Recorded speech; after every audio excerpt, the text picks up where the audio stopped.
I think the stock market is bullshit. I think it should be gone. I don't think we need a stock market. I really think it's just a way for rich people to put their money somewhere and play games with, you know, everybody else. All these goods and services that are in the stock, or the goods and services that are represented by people, and then they play games with it to make more money. But I really believe it's kind of a destructive force in the economy. I don't think it's because they think the idea of the stock market is supposed to be that it puts money, it injects money, investment, into businesses, so businesses can grow and do well and whatever. But if that was the case, shorting wouldn't exist because what is shorting? Shorting is you're betting on a stock to go down. You're betting on something to fail, and then you get paid. Why would you have a system where you get paid for something failing? Because obviously that's going to create a situation where people purposely make things fail so they can make money. I mean, it's completely ridiculous. Anyway, I don't want to get too far off track, but anyway, the stock market is a scam. But at least they were smart in the old days. They had Glass-Steagall. They said, okay, a bank is a bank, which means you put your money there and your money is safe. Nobody's going to go gambling with your money.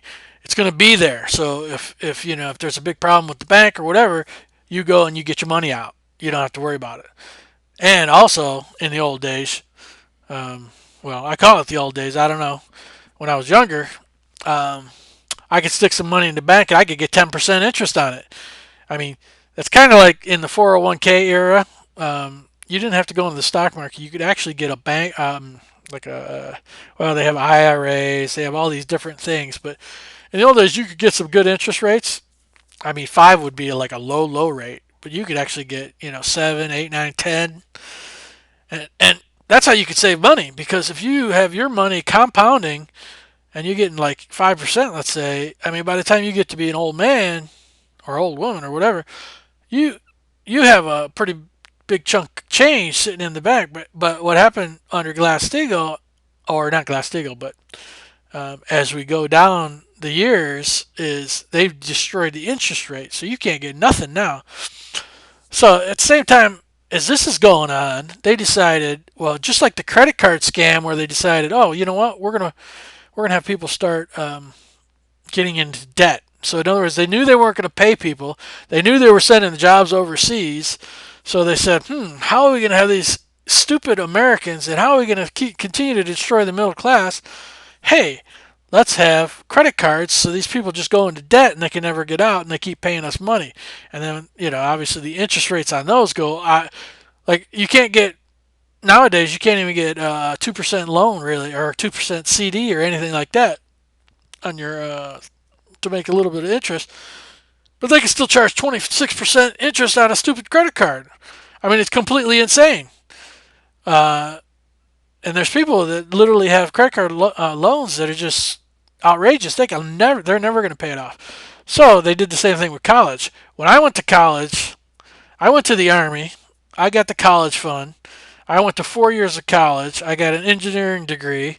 I paid 25,000 from my, well, I had to go to the Army to get the 25,000, but it paid for everything. As a matter of fact, it left me with $1,000 in my hand each semester. Well, I had 2 semesters a year, so for the 4 years, so you could say I had 8,000 in my hand to do whatever the hell I wanted with, and the rest of the money I used for my college. So 25,000 paid for 4 years. Now, in Clinton's day, I was already done with college. Well, no, yeah, by the time Clinton was there, I was already out of college, and that's I think when they started the college loan scam. So they thought, too many people are graduating from college. All right, we're not going to have any jobs for them anyway. So um, we want all their money. So they're like, all right, how are we going to get money from all these people? So they said, all right, let's do this insane thing and just start jacking up the prices and making them get college loans. Let's not give them grants anymore. Let's not, uh, so they just jack up the price and jack up the price and jack up the price. The whole thing is fake. I mean, There's nothing people are going to learn today in college that I didn't learn in my engineering courses. I mean, except for any new knowledge that's come along since then.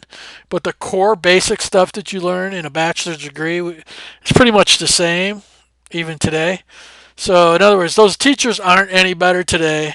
Nothing about the system is better today than it was when I was. But I paid for 4 years and 25,000, and nowadays, I don't think you could get 25,000 to pay for 1 year in any place in a 10 times worse place than I went to. So anyway, that's a scam. Now, at this time, I believe one thing that saved the whole country going into a deep depression and going crazy is we had a tech revolution at the probably beginning to middle of Clinton being president. And even though they were sending all of our jobs overseas, destroying all of our factories, doing all this stuff, the whole internet revolution, tech revolution, online, computers, um, made the economy seem like it was like awesome, right? So, in other words, they did create a lot of jobs in these sectors, although a lot of jobs were lost. But some of these companies were so kind of like benefiting from this big technology boom that they hire a ton of people. I mean, I look in most companies, these paper pushers. I mean, and I even say myself, even though I'm a highly technical person and I do really technical work, I am not indispensable. I mean, I'm just as interchangeable as anyone else. I mean, obviously, anyone that has a technical brain or whatever has the capability to actually understand the technical stuff can do my job, can do any job that I've done, right? So, but then there's like these layers and layers and layers of jobs that anybody you get off the street, you could get a bum or whoever. I mean, anybody, literally anybody.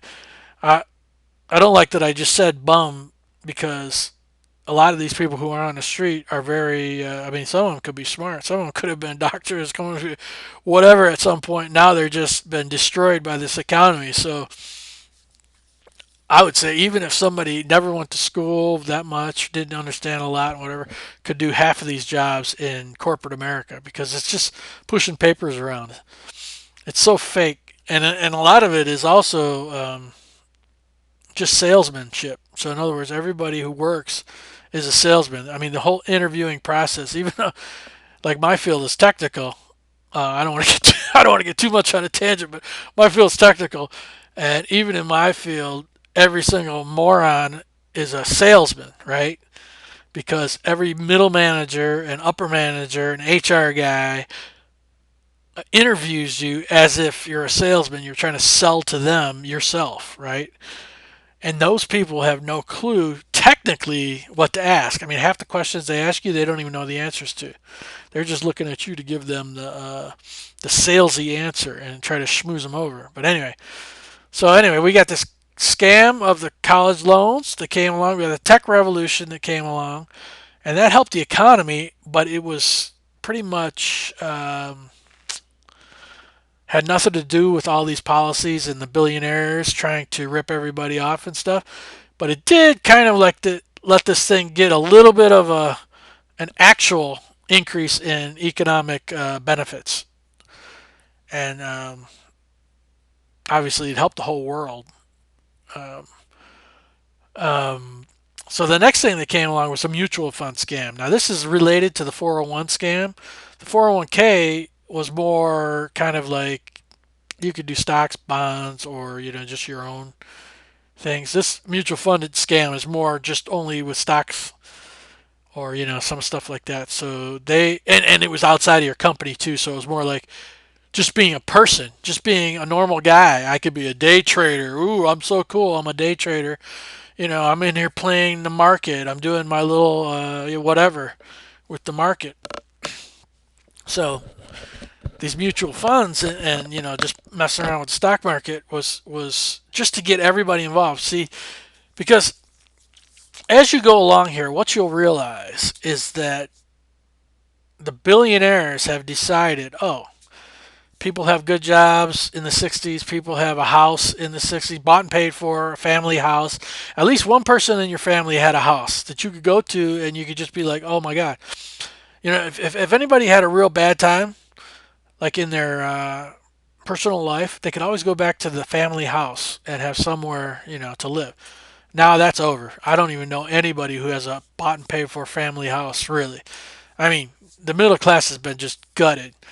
But anyway, so you got all these things that have happening. Also, people had savings. So up to this point, people had savings. People had that 401k, which was a scam, but still, they had some pretty big savings because the baby boomers came along, and the thing about home ownership, about having a good job, about getting a pension, about getting 401k, about all this stuff, it was all built up over the 80s, and these rich billionaires just they want it all. I mean, nothing is enough for these people, okay? They want everything. So they had the mutual fund scam, and guess what? In around 2001, they crashed the stock market. And it's so funny because between about 1996 to about 2001, I was watching this. And, I think 99, 98, and 99 were 2 years where literally a lot of people I knew, they'd have like 200,000 in the stock market, or they'd have whatever, and it was doubling. I mean, there was a couple of years where it literally doubled. I mean, I knew a guy, he went from 200 to 400 to 800,000 in his savings, and I was like, my God.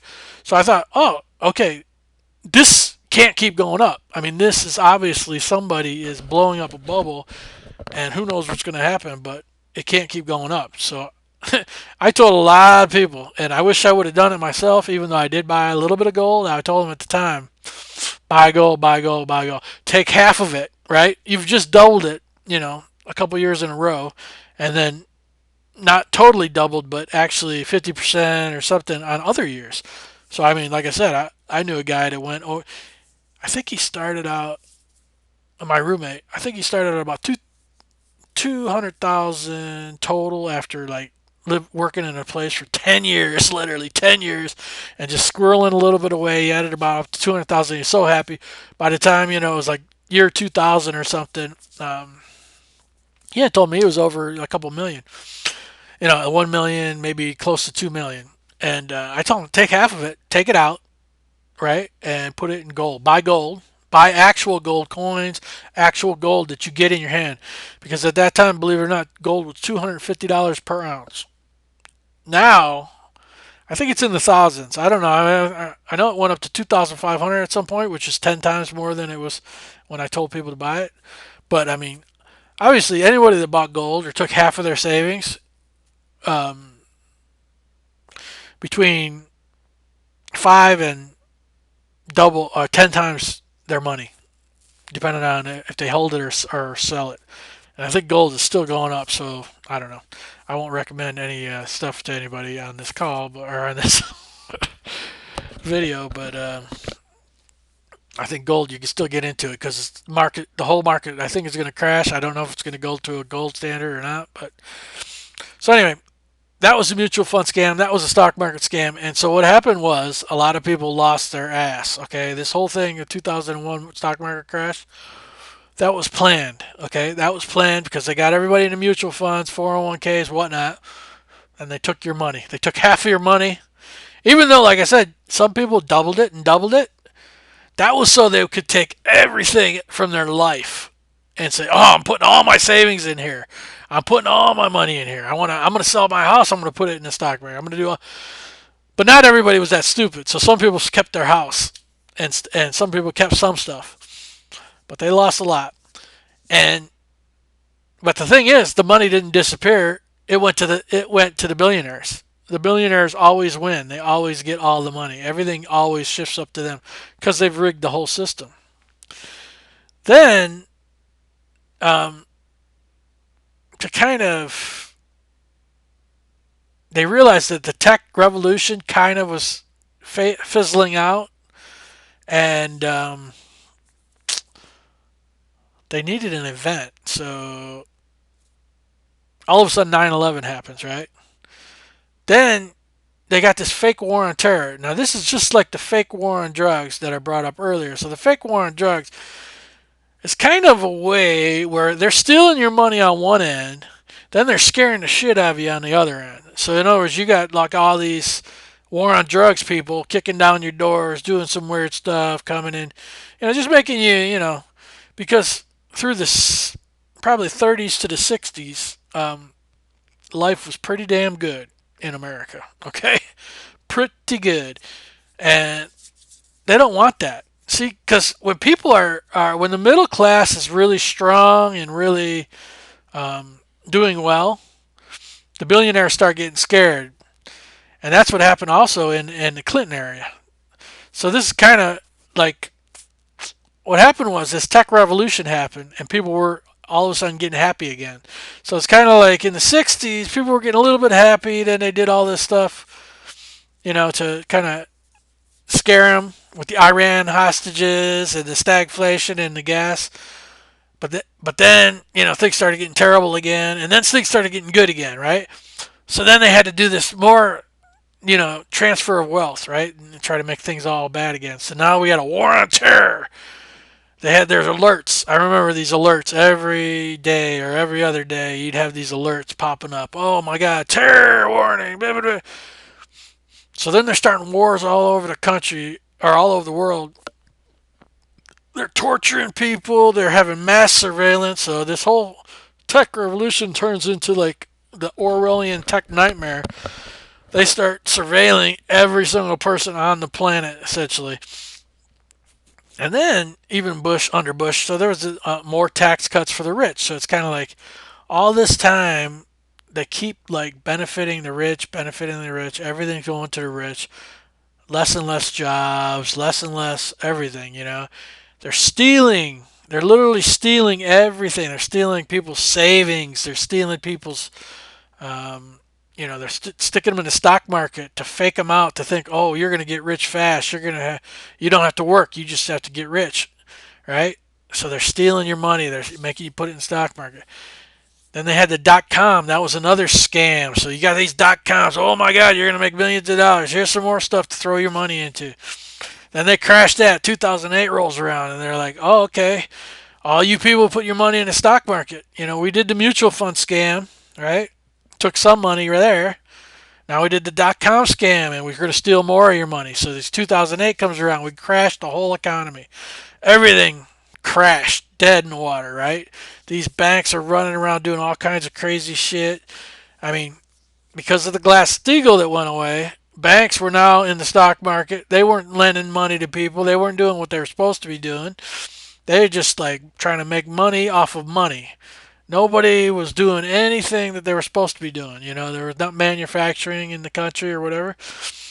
It was all either it was sent overseas for the manufacturing, or